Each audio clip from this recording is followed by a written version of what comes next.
Hello, everyone. Welcome to Claret and Booze. My name's Nick, and this is the Daily Show. If you enjoy the video, obviously watch it first. But if you do enjoy it, drop a like on the video. It really helps us. And if you're new around here, why not subscribe? Plenty more to come. What we're going to be doing today is running through three news stories. So obviously the Declan Rice contract, which you will have read and seen and watched over the past day or so. We're going to run through that at the moment. The Sullivan potential investment in the proposed takeover bid of Birmingham, and because it's dog shit derby day, why not? We're going to have a little chat about Arsenal and Spurs and try and establish which is going to win the right to become next season's Norwich in the Champions League. It's going to be quite fun, really, watching them all squirm live on TV. I don't mind not having that pressure, really, to be honest. Our day will come. But first, let's get into Declan Rice. So, as you've all read, Declan Rice has been offered a new contract by West Ham, 200 grand a week, over 8 years. All set to go up with inflation and stuff like that. Yeah, really ambitious. Very strange on the face of it to offer somebody that's been turning down contracts an 8-year deal. But I know there's a lot of cynicism around that.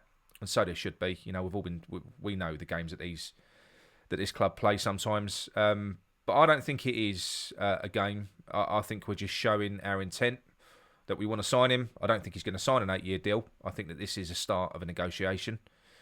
And do I agree that the offer of the contract was leaked on TalkSport by Sullivan's crony Jim White? No, I don't. But then again, the 3 previous contract offers haven't been leaked by us. They've been leaked by Declan Rice's camp with the after he turned it down, basically. You know, it was from Matt Law was the last one, wasn't it? You know, West Ham have offered Declan Rice another contract. He's turned it down. He's not going to sign. He wants to move. Well, this time we've taken the onus on that. So in this instance, I haven't really got a problem with it. Strangely enough, even though I don't agree that these things should be flogged out in the public arena. I think what we also need to remember is that it isn't David Sullivan and David Gold negotiating contracts anymore.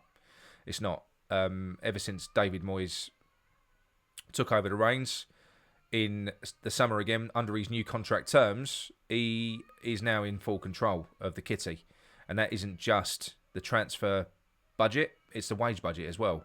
So he'll have a pot. He'll have a pot that he's got to manage. Now, the fact that David Moyes is seeing fit to go out and offer 200 grand a week over 8 years, which is well over 80 million over the course of the contract to Declan Rice, shows you how important he feels that Declan Rice is to his project, and how it's kind of recognising as well what we all know, and that is how important that Declan Rice has been in the last few years. Because I think we've said it many a time, you know, this was always a long-term project for Declan, for David Moyes, you know, and we went from fighting relegation and we skipped that kind of growth bit where you sit in mid-table for a little while, and we've gone straight to bloody European places. So we've skipped that little bit, but we can't go back. We don't want to go back. As Pablo Fornell said, you know, once you've tasted the honey, you want more honey, and we do. We want more honey. So going back isn't an option, and we don't need to. I don't think Declan Rice is going to get sold next year anyway, but they do need to try and protect their asset. And also, it's not just that. We don't just need Declan Rice next year. We've got a massive rebuilding job ahead of us. And David Moyes struggled in January to get the targets that he wanted over the line, because he's going for a different type of player now. You know, he's not going for. He's not. I'm sure there'll be a mix, but we do need to add serious quality to our team, established players, and these players need convincing. So I think that Declan Rice signing a contract with West Ham will help get other deals over the line. I think it will, because Declan Rice is a world-renowned talent. He just is. So I think that this is part one of David Moyes' strategy for the summer transfer window, and that is to make a statement, the biggest of all statements, in getting Declan Rice to commit to West Ham. Now, whether or not that deal will have a release clause, because we ain't getting relegated. Whether or not it will have a release clause, I don't know. It will need. I think it will need to for him to sign it, but it'll have to be a tasty release clause. And do I think that anybody's going to be paying what we value Declan Rice at yet? No, I don't. when you consider that Haaland has just signed for City for 51 million. I can't really see people going out and spending 150 million on Declan Rice. Now, he is 100% worth that money to West Ham. We can't sell him for any less than that because it would cost us a ridiculous amount of money to try and fill the void that he would leave. Because I've said before, Declan Rice covers for a multitude of sins in our team. He makes everyone better.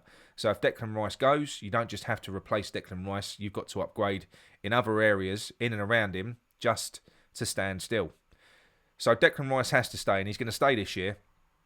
And then hopefully, what we'll do, we'll have a great season next year. We'll get some top players in and around Declan Rice, and we'll prove to Rice and we'll prove to everyone else that we can compete and we can hopefully win something as well next season. Do I think he'll sign? I think he'll sign if. I think he'll sign if he realises that he's not going to be sold next season. Why not? He's going to be club captain, not just team captain. We need his commitment. I think that David Moyes is a man of his word, and I think that they will have a conversation whereby he'll probably be honest to Declan Rice of the situation and say, look, give us a year, give us 2 years. If it ain't working, I'll give you my word, we will let you go. We'll let you continue your journey and get those bloody trophies that you do deserve. But you're too important for us at the moment. You're too important for me to let you go at this stage. So, do I think he'll sign? I do. Do I think he'll sign for 8 years? I don't. I think this is just the start of a negotiation, and it's just a way of West Ham, I think, showing how serious they are about sort of demonstrating how important Declan Rice is to West Ham. The fact that we're willing to take what is a massive gamble, because, and it is, we saw it with Winston Reid. It's a big gamble. Winston Reid was a great player, signed that long-term contract, got injured. It could happen to Rice. It could happen to Rice. He could both his knees could go over the next 12 months, and we're stuck holding the baby, aren't we? So it's a massive leap of faith, I think, from the club. And yeah, all right, he could go out and he could earn 300 grand, 350 grand elsewhere potentially.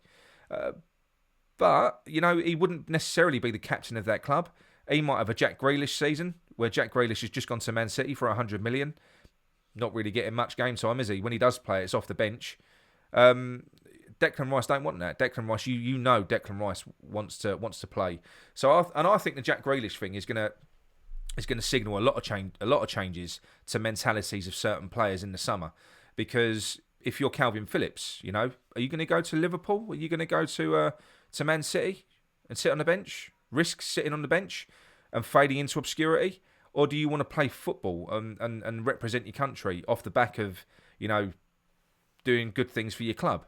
That's what you want. And I think that these players will see that risk now, and I think that West Ham will become a viable alternative to these top teams, an attractive alternative, because now we're competing in the top half, well in the top half, and we're going to have our second successive European campaign as well. We're showing no signs of slowing down. That you're going to a club that don't just stockpile players; they only buy players that they need. Yes, we've got examples of Krau and Vlasic and stuff like that, but look, if you're good enough, if David Moyes has proved, if he goes out and he buys a high-profile player or loans one in Lingard and Kurt Zouma, if you are that type of player and he goes out and he shows that level of faith in you, you're playing. You're in that team. So I think that will help as well. We've always been a good platform for top talent. Dimitri Payet was a great player, but his greatest period in his career was at West Ham. We've always been a good platform for top players. So I think Declan Rice ultimately will sign. I don't think it'll be 8 years. And I think that will signal other top players joining Declan Rice in his commitment that he shows to the club. So yeah, that's what I think will happen. I can't really look any other way, because I think it will become very difficult for David Moyes it's not even if he moves on, but if we don't get this contract thing revised. I think Declan Rice should show some commitment to West Ham now. He does on the pitch 100%, but David Moyes clearly needs that. He needs that. He needs that tool in his box to go out when he goes out looking for players in the summer. He needs that to show, look, I've convinced Declan Rice to stay with us. He needs that. So, like I say, I don't think there's any risk for Declan. Whether he's on a 3-year contract or a 5-year contract, the fee is 150 million. If somebody comes in now or in 2 years' time when he's got 5 years left on his deal, we're going to accept that anyway. West Ham can't turn down that level of money. So yeah, I hope he signs. And I think he will. So yeah, all good news. Right, moving on to the next story, which is David Sullivan, who's backing the takeover bid from one of his old mates. I can't think of the guy's name now. One of his old mates. I think it was a chap that tried to buy Bolton as well. He's tried a couple of times, and I think the fee's around about 33 million. And Sullivan is basically looking to credit the deal, to finance the deal, to loan the guy the money. Now, one of the terms of this deal is that should this chap, is it Bassini? Can't remember his name now. If he should default on any payments, then David Sullivan assumes full control of Birmingham.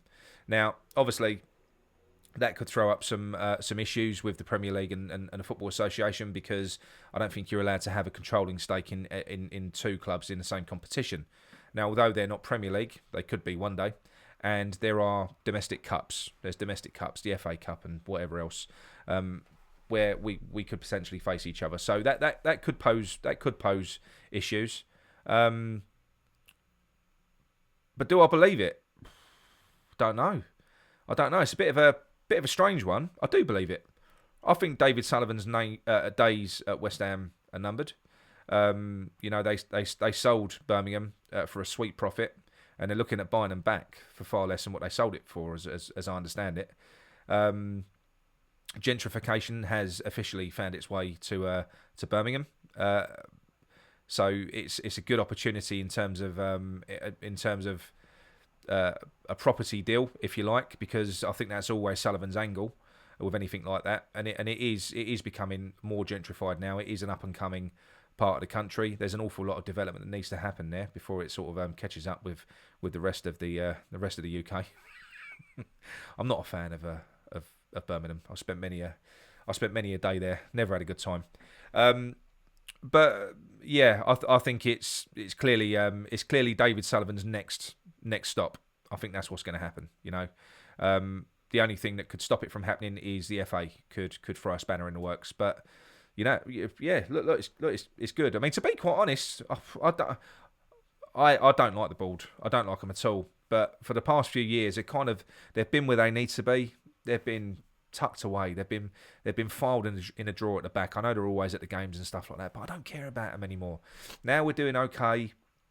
Now they're not piping up left, right, and centre and embarrassing us. Now that we've got a good manager and we've got a good team, they're just a bit irrelevant, aren't they? I'm not that bothered about them.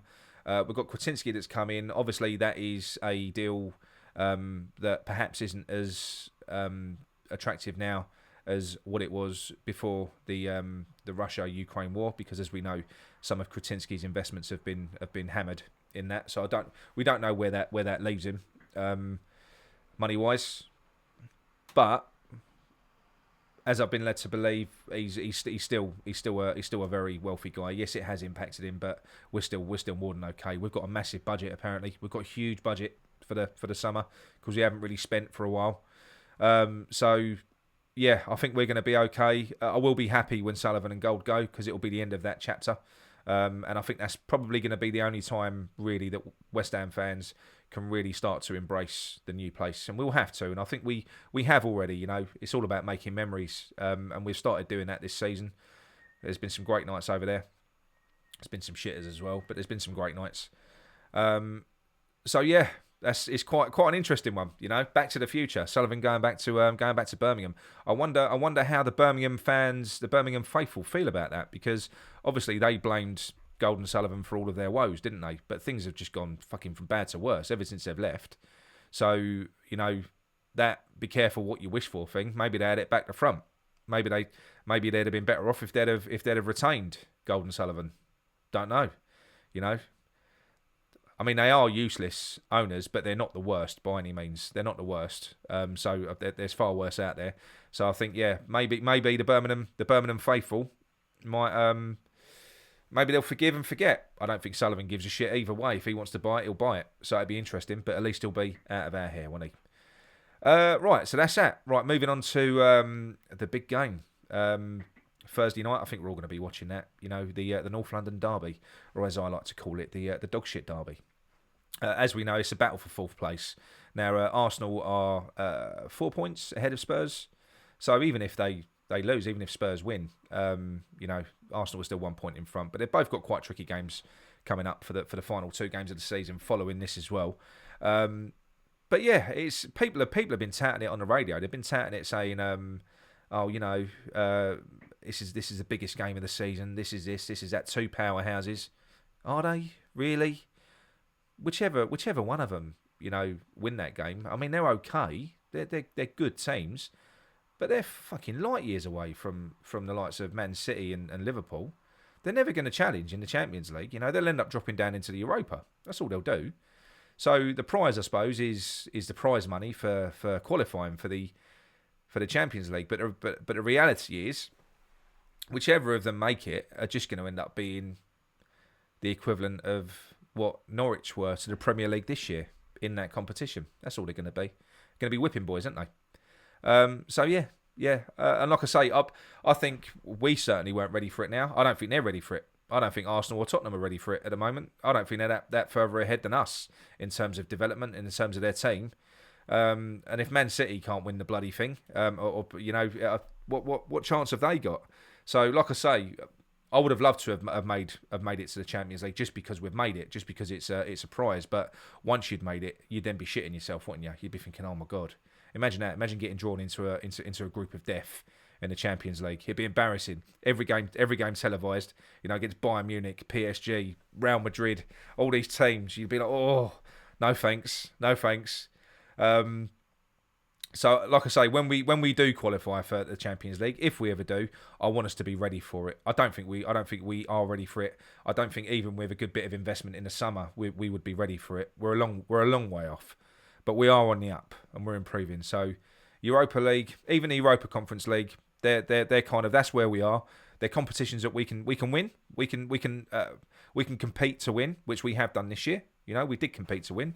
We was 1 game away. We was 90 minutes away from getting a final against Rangers, which you would have had to have fancied us against. That's the real killer, isn't it? I know they're a good team and they've done well and they've taken some great scalps in Dortmund and Leipzig, but you'd have had to have fancied West Ham in that final, wouldn't you? So all we had to do was get past Frankfurt. Oh, killer, innit?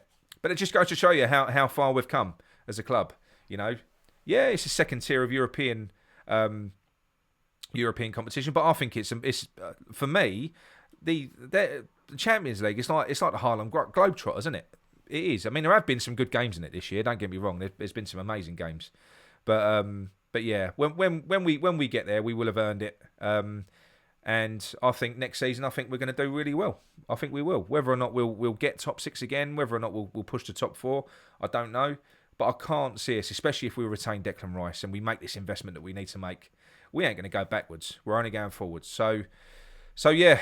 On to the game at the weekend against Manchester City. It's Mark Noble's last game to be played at home in front of the West Ham faithful. A very sad day. Very sad day. Man City are finding they're in a frightening vein of form in the league at the moment. Is it consecutive games or something? They've scored 5 goals. They just battered Wolves. De Bruyne went on a, he had a party, didn't he, De Bruyne? So it's not going to be easy. But would you write us off? I wouldn't. It's a big game. We do seem to step up on these big occasions, and this is a big occasion. To mark Mark Noble's last game for us. So, no, I think 11 men versus 11 men. We go out there, we've got the right attitude. We can spoil their party, and they will be nervous as well. Don't forget, because Liverpool are still biting at their ankles. So although they're sort of sweeping some teams aside at the minute, Wolves are they've gone, haven't they? They've gone way off the boil. I don't know what's happened to them, but this game is everything to us. Because we can still get 6th spot. So we need it, they need it. We're not going to roll over. This is a massive game. And yeah, imagine if we can get a point from that, or 3 points would be dreamland. We're in 6th place, and then it is literally in our hands. 6th spot, it's in our hands. That is it. It all goes down to that last day against our bloody nemesis, Brighton, who we never beat. But, you know, there's never been a better time to beat them. So at least this time, when we play them, it's going to actually mean something. I don't think it really has before. They are a good team. I'm not discounting them. They're actually a really good team, Brighton. You know, in all fairness to them, it's never going to be easy against them. They play great football. Got a good manager. So, yeah, but it's exciting. You know, last few games, all still to play for. You never know. You never know. So anyway, look, that's my update done. If you like what you watched, drop us a like on the video. And like I said before at the start of the video, you know, why not subscribe while you're at it as well? So yeah, that's me. That's Nick signing off. Come on, you irons.